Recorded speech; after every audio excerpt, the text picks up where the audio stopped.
सिरसा जिले के chemist association और उनके पदाधिकारी एवं मेंबरों के साथ मीटिंग की गई, जिसके अंदर की हमने ग्रामीण क्षेत्र से भी उनके सदस्यों को बुलवाया था। साथ में हमारे सीएमओ साहब भी थे। ड्रग कंट्रोल के लिए जो हमारे यहाँ पर इंस्पेक्टर साहब पोस्टेड किए गए हैं वो भी थे, और हमारे प्रधान हैं जो जिला के ड्रग केमिस्ट एसोसिएशन के, वो भी यहाँ पर मौजूद थे।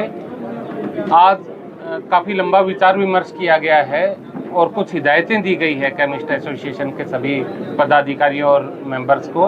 उनसे रिक्वेस्ट भी की गई है। हिदायतों में ये है कि वो बगैर किसी प्रिस्क्रिप्शन के या पुरानी प्रिस्क्रिप्शन पे किसी को भी जो हमारी ऐसी दवाएं हैं जो कि मेडिकल इंटॉक्सिकेंट के रूप में यूज़ की जाती हैं या जो मिसयूज़ के प्रोन हैं वो ना दें। इसके अंदर स्ट्रिक्ट चेक रखें। दूसरा, अपने वहाँ पर जो आपके इनके कैमरे हैं, कैमरे दुरुस्त रखें, उनमें कम से कम 1 महीने की फुटेज होनी चाहिए।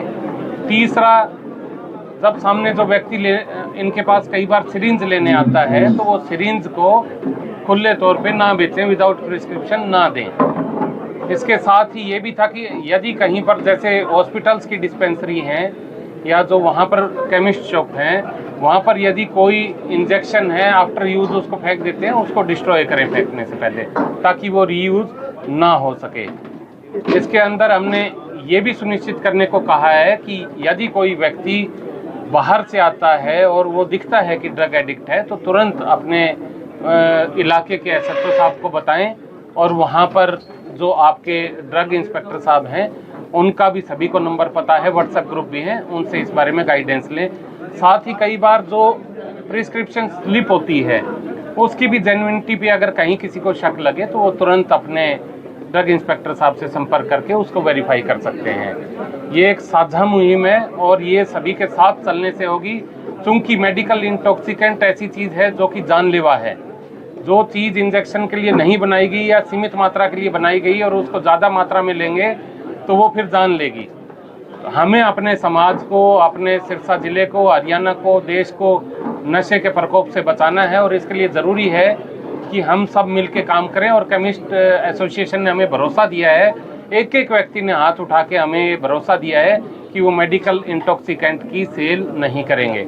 इसके बाद हमने उनको ये भी चेताया है कि यदि किसी ने ऐसा किया और उससे किसी के शरीर को हानि पहुंचती है या कोई मृत्यु होती है, या फिर even drug de addiction centre में कोई पेशेंट जो भर्ती है वो बताता है कि इस शॉप से मैं गलत तरीके से दवाई ले रहा था, जो दवाई नहीं उसको मिलनी चाहिए थी, जिसका कि उसने मिसयूज किया, तो उनके खिलाफ फिर हम एप्रोप्रिएट सेक्शंस में, सख्त सेक्शन में, इंक्लूडिंग यदि किसी की जान गई हुई है तो हम 105 बीएनएस के तहत उसके खिलाफ कार्रवाई करेंगे और उसको किसी भी सूरत में फिर बख्शा नहीं जाएगा। सर, प्रशासन लगातार नशे की रोकथाम को लेकर के सतर्क है, पर नशा जो है खुलेआम बिक रहा है, उनका साफ साफ देखा जा सकता है कि जो ओवरडोज से मौतें हो रही हैं, युवा खासतौर पर किस चपेट में आ रहे हैं। इसके लिए देखिए अवेयरनेस भी जरूरी है, साथ में एनफोर्समेंट के साथ इसमें 3 प्रोंग स्ट्रेटजी है। पहला है अवेयरनेस। यदि व्यक्ति जागृत होगा, इवन स्टूडेंट से शुरू होता है, क्योंकि स्टूडेंट लाइफ में सबसे ज़्यादा चांस रहते हैं बच्चे को पीयर प्रेशर से या किसी अन्य कारण से, अनभिज्ञता से इस लत की ओर जाने की।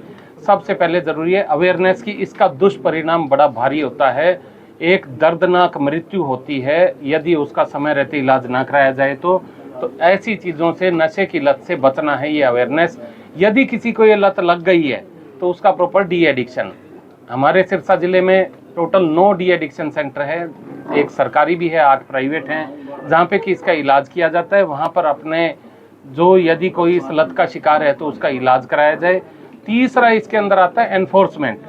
जैसे कि अब हालिया समय में ये सामने आ रहा है कि मेडिकल इंटॉक्सिकेंट की वजह से कुछ ओवरडोज की मृत्यु हुई हैं, आसपास के क्षेत्रों में भी हुई हैं, कुछ यहाँ पे भी हुई हैं। तो उसके अंदर उसी कड़ी में ये मीटिंग ली गई है ताकि इस प्रकार का नशा बिके ही नहीं, और यदि कोई बेचता है, कोई बेचता है इस प्रकार का नशा तो उसके खिलाफ बहुत सख्त कानूनी कार्रवाई की जाएगी, उसको किसी भी सूरत में बख्शा नहीं जाएगा।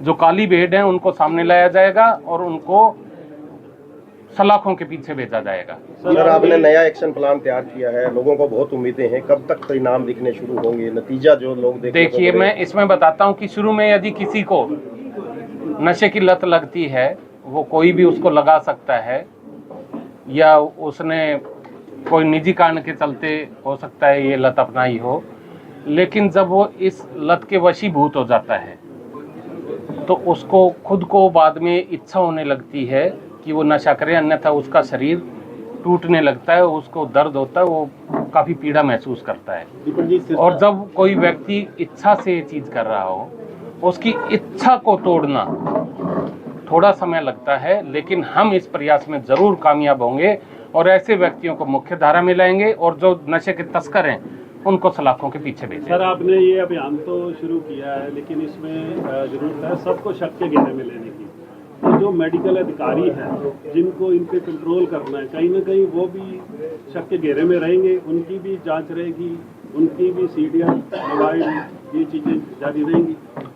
देखिए, हमारे यदि कोई भी शक के घेरे में आया तो हम कोई जांच में कोर कसर नहीं छोड़ेंगे और कोई भी अपराधी हो वो बचेगा नहीं। सिर्फ तो शहर की मीटिंग दी गई है या पूरे जिला के मेडिकल? ये पूरे जिला के मेडिकल शॉप के ऑनर थे। कल एक बात है निकल के आती है, डबवाली के थे, सिरसा वाले से। जिले में तकरीबन 1700 मेडिकल स्टोर हैं, लेकिन ये सामने आता है कि उनमें से ज़्यादातर 50% से ज़्यादातर जो है वो खुद वो मतलब किराए पे लेके चला रहे हैं लाइसेंस। तो इस बात को लेकर, क्योंकि किराए पे लेके चला रहे हैं, तो वो अब देखिए, मैंने अभी मीटिंग में भी कहा था कि सभी सीसीटीवी कैमरा लगवाएंगे और हमारे ड्रग इंस्पेक्टर साहब हैं, काफ़ी चुस्त व्यक्ति हैं, ये भी अपने कह रहे हैं कि हमारी चेकिंग लगातार चलेगी और साथ में हमने इनको ये भी आश्वासन दे रखा है कि जहां पर पुलिस की टीम चाहिए पुलिस की टीम साथ जाएगी, प्लस हम डी एडिक्शन सेंटर भी विजिट करेंगे और वहां पर जो हमारे पास इंफॉर्मेशन आती है उसके अकॉर्डिंग भी कार्रवाई लेंगे। हम अपनी तरफ से कोई कोर कसर नहीं छोड़ेंगे। नशा तस्कर हर हालत में सलाखों के पीछे जाना चाहिए। आपने एक डिकाई की बात की है कि हम डिकाई करेंगे इसके अंदर, तो इसमें सर ओनली पुलिस का रहेगा या ड्रग इंस्पेक्टर साहब या फिर जो डिपार्टमेंट है उसका भी कोई प्रतिनिधि रहेगा क्या? देखिए, सारी बातें बताने की नहीं होती।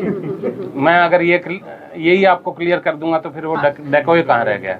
दीपक जी, आने वाले टाइम में भी मीटिंगें जारी रहेंगी क्या इनकी मेडिकल वालों की? बिल्कुल, हम इसका रिव्यू करेंगे और अपने प्रयासों का भी रिव्यू करते रहेंगे, ये रेगुलर चीज चलेगी।